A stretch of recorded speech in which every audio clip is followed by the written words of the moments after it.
Chapter 13 reverts to the merry old gentleman and his youthful friends, through whom a new acquaintance is introduced to the intelligent reader, and connected with whom various pleasant matters are related appertaining to this history.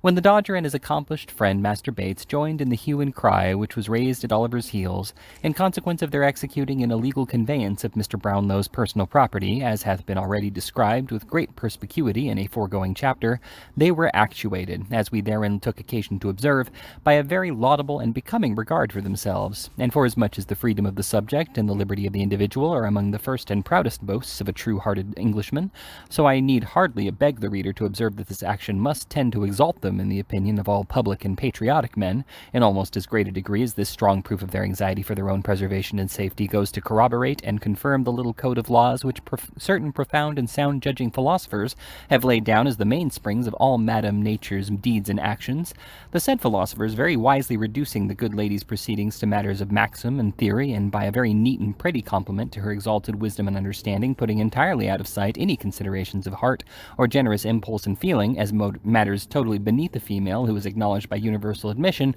to be so far beyond the numerous little foibles and weaknesses of her sex. If I wanted any further proof of the strictly philosophical nature of the conduct of these young gentlemen in their very delicate predicament, I should at once find it in the fact, also recorded in the foregoing part of this narrative, of their quitting the pursuit when the general attention was fixed upon Oliver, and making immediately for their home by the shortest possible cut.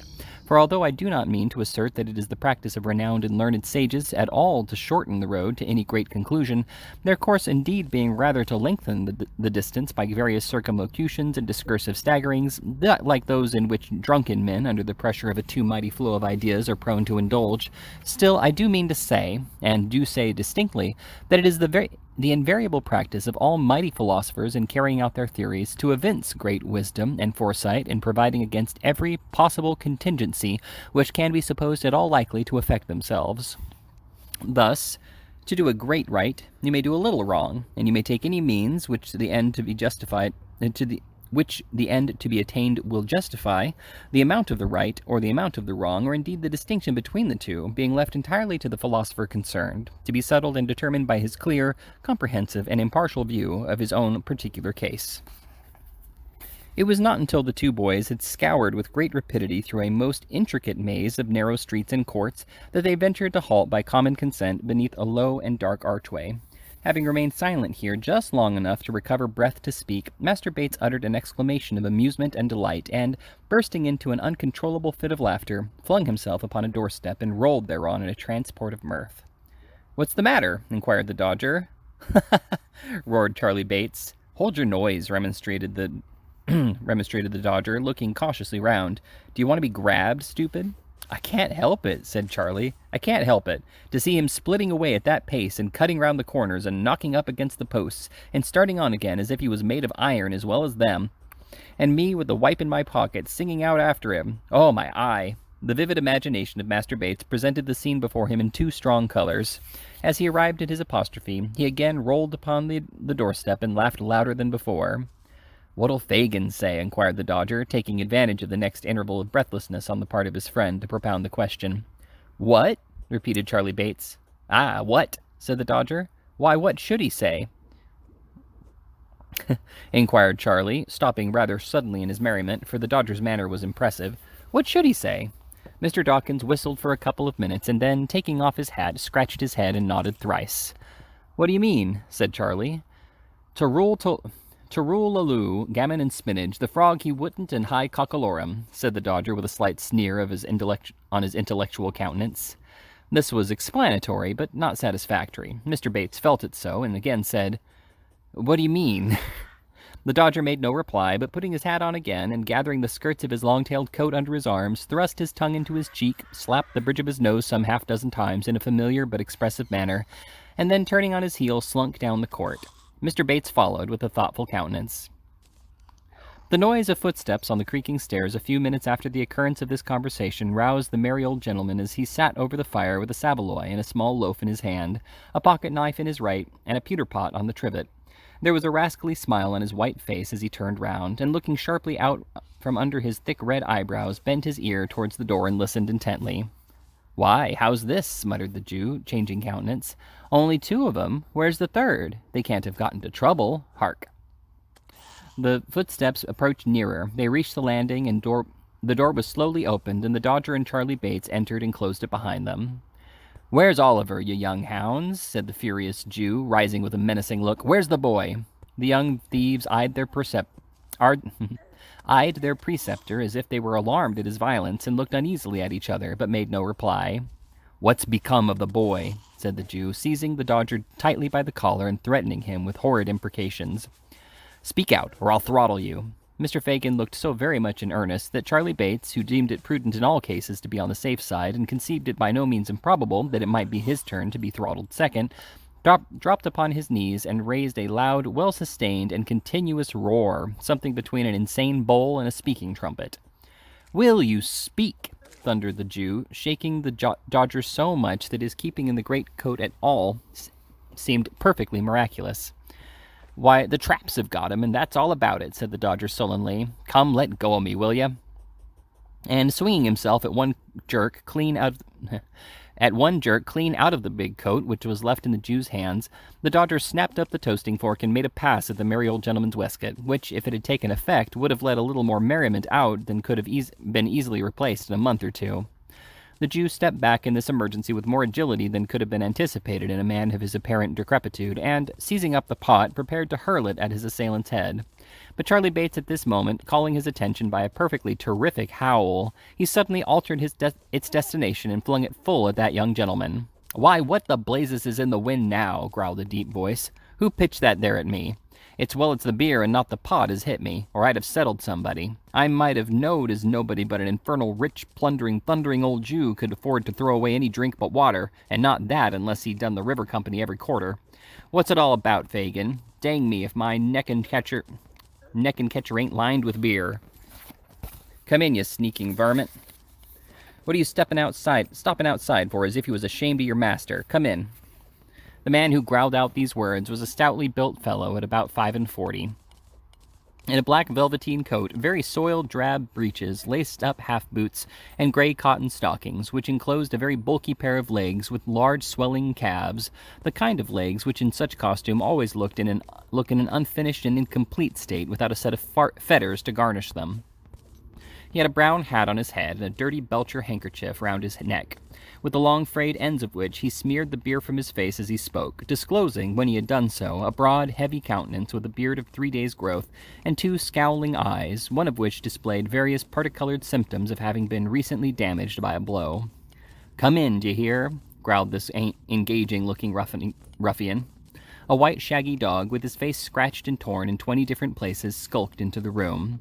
"Why didn't you come in afore?" said the man. "You're getting too proud to own me before company, are you? Lie down." This command was accompanied with a kick which sent the animal to the other end of the room. He appeared well used to it, however, for he coiled himself up in a corner very quietly without uttering a sound, and, winking his very ill-looking eyes about 20 times in a minute, appeared to occupy himself in taking a survey of the apartment.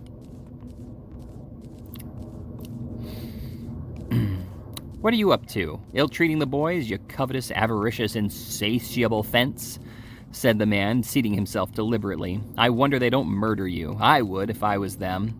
If I'd been your apprentice, I'd have done it long ago. And no, I couldn't have sold you afterwards, though, for you're fit for nothing but keeping as a curiosity of ugliness in a glass bottle, and I suppose they don't blow them large enough." "Hush, hush, Mr. Sykes," said the Jew, trembling. "Don't speak so loud." "None of your mistering," replied the ruffian. "You always mean mischief when you come that. You know my name. Out with it. I shan't disgrace it when the time comes." "Well, well, then. Bill Sykes," said the Jew with abject humility. "You seem out of humor, Bill." "Perhaps I am," replied Sykes. "I should think you were rather out of sorts, too, unless you mean as little harm when you throw pewter pots about as you do when you blab, and—" "Are you mad?" said the Jew, catching the man by the sleeve and pointing towards the boys. Mr. Sykes contented himself with tying an imaginary knot under his left ear and jerking his head over on the right shoulder, a piece of dumb show which the Jew appeared to understand perfectly. He then, in cant terms, with which his whole conversation was plentifully besprinkled, but which would be quite unintelligible if they were recorded here, demanded a glass of liquor. "And mind you don't poison it," said Mr. Sykes, laying his hat upon the table. This was said in jest, but if the speaker could have seen the evil leer with which the Jew bit his pale lip as he turned round to the cupboard, he might have thought the caution not wholly unnecessary, or the wish, at all events, to improve upon the distiller's ingenuity not very far from the old gentleman's merry heart. After swallowing 2 or 3 glassfuls of spirits, Mr. Sikes condescended to take some notice of the young gentleman, which gracious act led to a conversation in which the cause and manner of Oliver's capture was circumstantially detailed, with such alterations and improvements on the truth as to the Dodger appeared most advisable under the circumstances. "I'm afraid," said the Jew, "that he may say something which will get us into trouble." "It's very likely," returned Sikes with a malicious grin. "You're blowed upon, Fagin." "And I'm afraid, you see," added the Jew, speaking as if he had not noticed the interruption and regarding the other closely as he did so, "I'm afraid that if the game was up with us, it might be up with a good many more, and that it would come out rather worse for you than it would for me, my dear." The man started and turned fiercely round upon the Jew. But the old gentleman's shoulders were shrugged up to his ears, and his eyes were vacantly staring on the opposite wall. There was a long pause. Every member of the respectable coterie appeared plunged in his own reflections, not excepting the dog, who by a certain malicious licking of his lips seemed to be meditating an attack upon the legs of the first gentleman or lady he might encounter in the street when he went out. "Somebody must find out what's been done at the office," said Mr. Sikes in a much lower tone than he had taken since he came in. The Jew nodded assent. "If he hasn't peached and is committed, there's no fear till he comes out again," said Mr. Sikes, "and then he must be taken care on. You must get a hold of him somehow." Again the Jew nodded. The prudence of this line of action indeed was obvious, but unfortunately there was one very strong objection to its being adopted, and this was that the Dodger and Charlie Bates and Fagin and Mr. William Sikes happened one and all to entertain a most violent and deeply rooted antipathy to going near a police office on any ground or pretext whatever. How long they might have sat and looked at each other in a state of uncertainty not the most unpleasant of its kind, it is difficult to say. It is not necessary to make any guesses on the subject, however, for the sudden entrance of the two young ladies whom Oliver had seen on a former occasion caused the conversation to flow afresh. "The very thing," said the Jew. "Bet we'll go, won't you, my dear?" "Where's?" inquired the young lady. "Only just up to the office, my dear," said the Jew coaxingly. It is due to the young lady to say that she did not positively affirm that she would not, but that she merely expressed an emphatic and earnest desire to be jiggered, if she would, a polite and delicate evasion of the request, which shows the young lady to have been possessed of that natural good breeding that cannot bear to inflict upon a fellow creature the pain of a direct and pointed refusal. The Jew's countenance fell, and he turned to the other young lady, who was gaily, not to say gorgeously attired, in a red gown, green boots, and yellow curl papers. "Nancy, my dear," said the Jew in a soothing manner, "what do you say?" "That it won't do, so it's no use a trying it on, Fagin," replied Nancy. "What do you mean by that?" said Mr. Sikes, looking up in a surly manner. "What I say, Bill," replied the lady collectedly.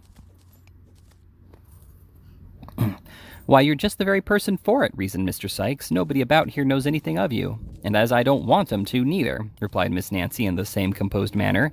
"It's rather more no than yes with me, Bill." "She'll go, Fagin," said Sikes. "No, she won't, Fagin," bawled Nancy. "Yes, she will, Fagin," said Sikes. And Mr. Sikes was right. By dint of alternate threats, promises, and bribes, the engaging female in question was ultimately prevailed upon to undertake the commission. She was not indeed withheld by the same considerations as her agreeable friend, for, having very recently removed into the neighborhood of Field Lane from the remote but genteel suburb of Ratcliffe, she was not under the same apprehension of being recognized by any of her numerous acquaintance. Accordingly, with a clean white apron tied over the red gown and the yellow curl papers tucked up under a straw bonnet, both articles of dress being provided from the Jew's inexhaustible stock, Miss Nancy prepared to issue forth on her errand. "Stop a minute, my dear," said the Jew, producing a little covered basket. "Carry that in one hand. It looks more respectable, my dear." "Give her a door key to carry in the other one, Fagin," said Sikes. "It looks real and genuine-like." Yes, my dear, so it does," said the Jew, hanging a large street door key on the forefinger of the young lady's right hand. "There, very good indeed, my dear," said the Jew, rubbing his hands. "Oh, my brother, my poor dear, sweet, innocent little brother!" exclaimed Miss Nancy, bursting into tears and wringing the little basket and the street door key in an agony of distress. "What has become of him? Where have they taken him to? Oh, do have pity and tell me what's been done with the dear boy, gentlemen. Do, gentlemen, if you please, gentlemen." Having uttered these words in a most lamentable and heartbroken tone to the immeasurable delight of her hearers, Miss Nancy paused, winked to the company, nodded smilingly around, and disappeared. She's a clever girl, my dears, said the Jew, turning to his young friends and shaking his head gravely, as if in mute admonition to them to follow the bright example they had just beheld. She's an honor to her sex, said Mr. Sykes, filling his glass and smiting the table with his enormous fist. Here's her health, and wishing they was all like her. While these and many other encomiums were being passed on the accomplished Mr. Nancy, that young lady made the best of her way to the police office, whither, notwithstanding a little natural timidity, consequent upon walking through the streets alone and unprotected, she arrived in perfect safety shortly afterwards. Entering by the back way, she tapped softly with the key at one of the cell doors and listened. There was no sound within, so she coughed and listened again. Still there was no reply, so she spoke. "Nolly, dear," murmured Nancy in a gentle voice. "Nolly."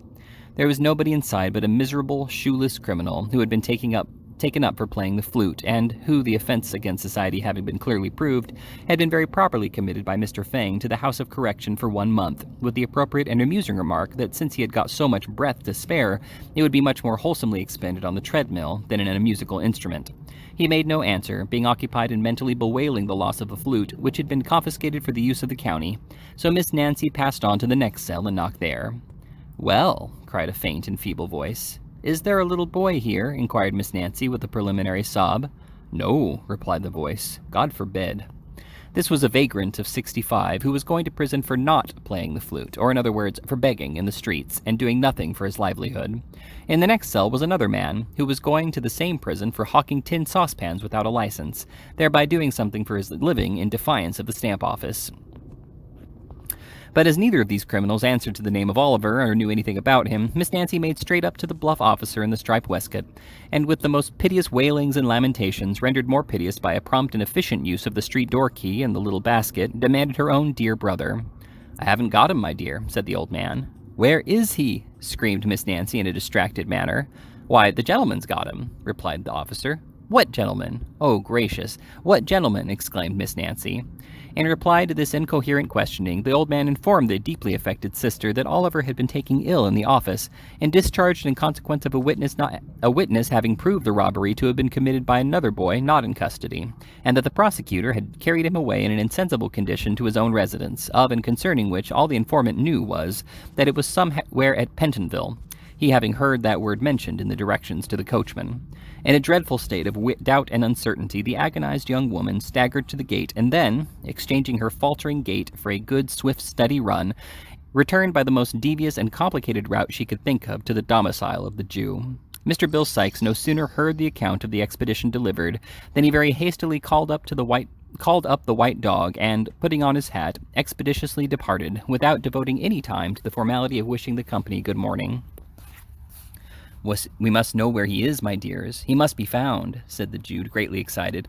"Charlie, do nothing but skulk about till you bring home some news of him.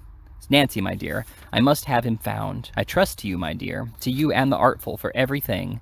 Stay, added the Jew, unlocking a drawer with a shaking hand. "There's money, my dears. I shall shut up this shop tonight. You'll know where to find me. Don't stop here a minute, not an instant, my dears." With these words he pushed them from the room, and carefully double-locking and barring the door behind them, drew from its place of concealment the box which he had unintentionally disclosed to Oliver, and hastily proceeded to dispose the watches and jewelry beneath his clothing. A rap at the door startled him in this occupation. "Who's there?" he cried in a shrill tone of alarm. "Me," replied the voice of the Dodger through the keyhole. "What now?" cried the Jew impatiently. "Is he to be kidnapped to the other Ken, Nancy says?" inquired the Dodger cautiously. "Yes," replied the Jew, "wherever she lays hands on him. Find him out, that's all, and I shall know what to do next, never fear." The boy murmured a reply of intelligence and hurried downstairs after his companions. "He is not peached so far," said the Jew as he pursued his occupation. If he means to blab us among his new friends, we may stop his windpipe yet."